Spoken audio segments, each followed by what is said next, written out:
All right, ladies and gentlemen, today when you hear the word sports car, a lot of times you think just speed. There's really no involvement. You just sit and put it in sport plus mode and do the auto launch, put your foot in the brake and the gas and just take off. And there's not like a lot of involvement with it. And I love fast cars, but I love cars that take some effort.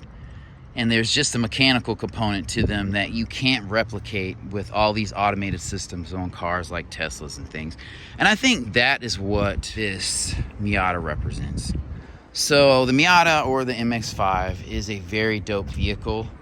It's unmistakably a sports car. It's just a little two-seater car. Not a bad angle on it. I love the dual exhaust here. Interestingly enough, it has a satellite radio antenna and then a regular one. It's kind of weird. But anyway, I love the wheels on this car. So this is a relatively small vehicle. All right, so these are 17s, which is perfect for this car. And this is my favorite Mazda color. This definitely looks like a little roadster. And I just love the lines on this car. I love the blacked out hood. So we're just gonna take a look. I love little things like you still have the little keyhole here. And this is a 2020. And this is a 6-speed. So super dope here. This is very sports car-like. The paint extends into the interior. You have some stitching here. This is all soft touch leather. This is perfect. We're not really looking at doors when we get a little sports car, but the seats are manual. And then hopping inside, like, this is a tiny car, but I love that it's a little two-seater. Here is the visibility out of the back. So this is a uncompromised sports car.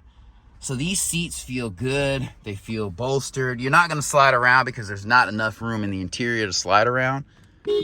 I wish the steering wheel was flat bottom, but I love these analog gauges here, and then you have a digital one right here. You know you got to rev it out to get to the power.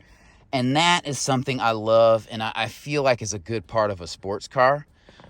This shifter here, now the pedal configuration, I wear a size 13, is a little tight, but this shifter feels very good. Like you could slide into gears very quickly in this thing. So I love that. Man, I haven't driven a manual in a while. You don't need paddle shifters on this thing. That takes away from this naturally aspirated engine. This is not for lazy drivers, but you still have modern conveniences like heated seats. This display's kind of small and stuck on, but who cares? I love these round HVAC vents here. I love that this is soft touch. This is soft touch in the stitching here. This is just a quiet little sports car. And to take this top off, which is beautiful, this is a hard top, there's a clip here, and then I think clips on the sides here that you take off, and then the top just comes off. You feel cocooned in here. You do feel a little bit recessed, and you can't see super well over the hood, but it looks like this is pointed up a little bit, but it feels so good. And I don't feel like I'm sitting on the floor, honestly, like when I'm getting in here. The cup holders are right here. So I love how things are a little bit out of the ordinary. You have this right here. This car is rear-wheel drive, by the way, which is amazing. And then you have this brake that kind of stuck, that sticks out of place here. Out of place for those who are not expecting it to be built like a sports car. Pop the trunk, and then we'll pop the hood. I love that those are so easy to do. I just love this little car, and I think they're so underrated. If I was going to get a little sports car just to have for the weekends, this would be a great little car. You know, I can have my Jetta for everyday driving. Obviously, if you have kids, you can't really do this. This is a small trunk, but this is enough to put in a backpack or a carry-on. Yeah, I love this little opening. Close that. It's a very solid vehicle. So it's a small little sports car that doesn't cost a ton of money, but it's made well. So you're not compromised. And I imagine this does not have hood struts, and it does not.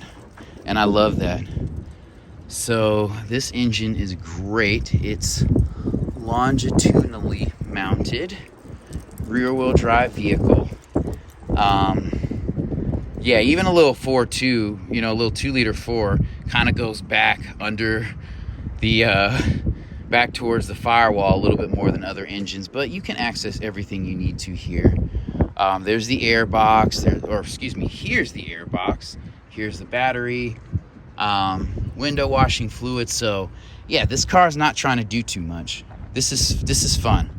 It's a fun little car with not a bad angle on it. I love the haunches of the wheel arches that cover the wheel, make it wider, you know, track so it can handle better, but it doesn't add to interior volume because it narrows towards the center. This is an underrated little vehicle.